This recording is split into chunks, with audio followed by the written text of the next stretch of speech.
যদি বলো আমাকে 20,000 টাকার মধ্যে একটা ভালো 5G মোবাইল পাবো, আমি বলবো হ্যাঁ অবশ্যই পাবে এই মোবাইলটা।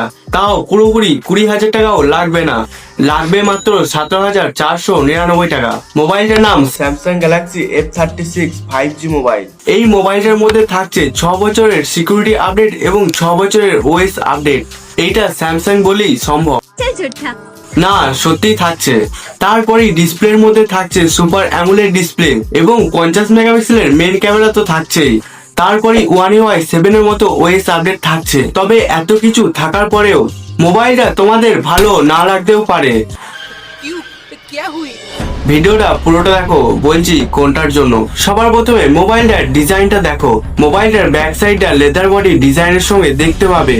মোবাইলটার সাইড ফ্রেম গুলো প্লাস্টিক ডিজাইনের সঙ্গে দেখতে পাবে। মোবাইলের পিছনটা ভালো করে দেখলে বুঝতে পারবে হালকা টেক্সচার ডিজাইন রেখেছে। তাছাড়া মোবাইলটাকে হাতে নিয়ে বা দেখে একটা প্রিমিয়াম মোবাইলের ফিল পাবে। তাছাড়া মোবাইলের ক্যামেরার ডিজাইনটাও বেশ ভালো রেখেছে।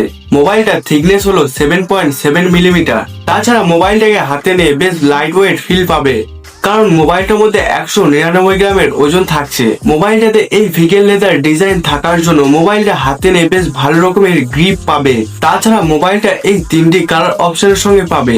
এই কালারটা হলো ভায়োলেট কালার, বাংলাতে হালকা বেগুনি কালার বলতেই পারি, তাই তো। মোবাইলটার ক্যামেরার মধ্যে থাকছে 50 মেগাপিক্সেলের মেইন সেন্সার ওআইএস এর সাপোর্টের সঙ্গে এবং আরেকটি 8 মেগাপিক্সেলের আল্ট্রা ওয়াইড লেন্স থাকছে। আরেকটি 2 মেগাপিক্সেলের এআই লেন্স থাকছে। সেলফি ক্যামেরার মধ্যে থাকছে 13 মেগাপিক্সেলের সেলফি ক্যামেরা। মেইন ক্যামেরার ফটোর মধ্যে 10x পর্যন্ত জুম করে ফটো তুলতে পারবে।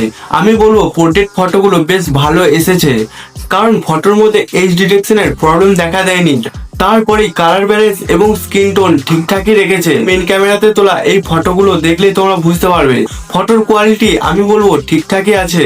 কিছু কিছু ফটোর মধ্যে হালকা কালার বুস্ট দেখতে পাবে এবং বাকি ফটোগুলো ঠিকঠাকই রেখেছে। স্যামসাং এর ক্যামেরার মধ্যে একটু ন্যাচারাল টাইপ ফটো দেখতে হবে, যেটা অন্য কোম্পানির মোবাইলের মধ্যে দেখা যায় না। তারপরেই সেলফি ক্যামেরার ফটোগুলো আমি বলবো ঠিকঠাকই আছে, তবে সেলফি ফটোগুলো একটু সফট দেখতে হবে।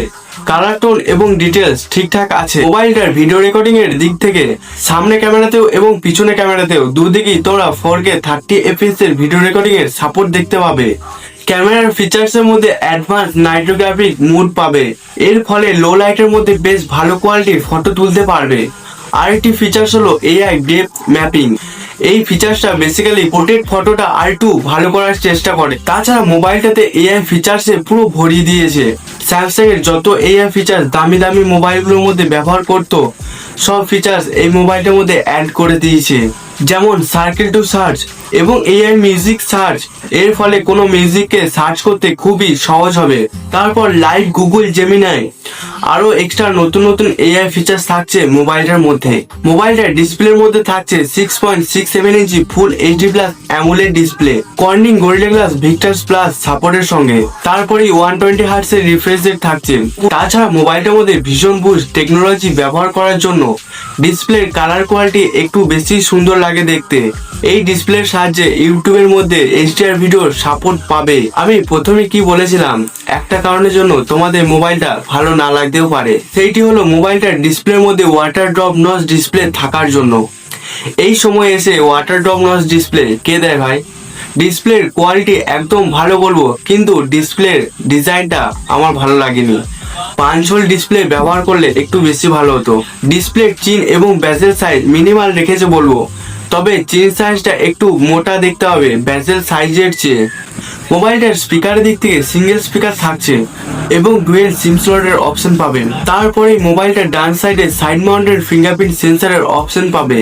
এই ফিঙ্গারপ্রিন্ট সেন্সরটা যথেষ্ট ফাস্ট কাজ করছে। মোবাইলটার প্রসেসরের মধ্যে থাকছে স্যামসাং এর নিজস্ব প্রসেসর এক্সিনোস এর 1380 5nm এর প্রসেসর থাকছে মোবাইলটার মধ্যে। মোবাইলটার মধ্যে এই প্রসেসর থাকার জন্য বিজিএমআই খেলতে পারবে স্মুথ প্লাস এক্সট্রিম 60 fps এ, এবং বিজিএমআই খেলার সময় এফপিএসটা বেশ ভালোভাবে স্টেবল রেখেছে এবং ফ্রি ফায়ার স্ট্যান্ডার্ড এবং আল্ট্রা সেটিং এ বেশ ভালোভাবে গেম প্লে করতে পারবে কোনো ল্যাগ ছাড়া। এই প্রসেসর থাকার জন্য মোবাইলটার মধ্যে আন্তঃ স্কোর থাকছে 6 লাখের কাছাকাছি এবং সিপিইউ থ্রটলিং এর গ্রাফটা দেখলে বুঝতে পারবে বেশ ভালোভাবে স্টেবল রাখছে। তাছাড়া মোবাইলটার মধ্যে ভেপার কুলিং চেম্বার ব্যবহার করেছে। মানে মোবাইলটা গেম খেলার সময় কোনো হিটিং এর প্রবলেমই হবে না। এবং র্যাম টাইপের মধ্যে LPDDR 4X র্যাম টাইপের অপশন পাবে এবং UFS 2.2 এর স্টোরেজ টাইপ পাবে। মোবাইলটার মধ্যে UFS 2.2 থাকার জন্য মোবাইলটা চালিয়ে বেশ ভালোই স্মুথ ফিল পাবে, কোনো ল্যাগ দেখতে পাবে না। মোবাইলের ব্যাটারির মধ্যে থাকছে 5000 mAh এক বড় সাইজের ব্যাটারি, 25 ওয়াটের ফাস্ট চার্জারের সাপোর্ট পাবে, তবে চার্জার তোমাদের আলাদা করে কিনতে হবে। মোবাইলটার UI দিক থেকে One UI 7 থাকছে, তার সঙ্গে মোবাইলটার মধ্যে Android 15 এর আপডেট থাকছে, তার সঙ্গে 6 বছরের মেজর আপডেট এবং 6 বছরের OS আপডেট থাকছে মোবাইলটার মধ্যে। তাছাড়া স্যামসাং এর দামি মোবাইলগুলোর মধ্যে যে ফিচার্সগুলো থাকে One UI 7 থাকার জন্য, সেই ফিচার্সগুলি হলো নাও বারের মতো অপশন, স্যামসাং ওয়ালেটের মতো অপশন থাকছে, সিকিউর ফোল্ডারের অপশন থাকছে, আরো অনেক ফিচার্স থাকছে মোবাইলটার মধ্যে। তাছাড়া মোবাইলটাকে দুটি র্যাম রমের অপশনের সঙ্গে মার্কেটে দেখতে হবে। মোবাইলটা শুরু হচ্ছে 7499 টাকা থেকে।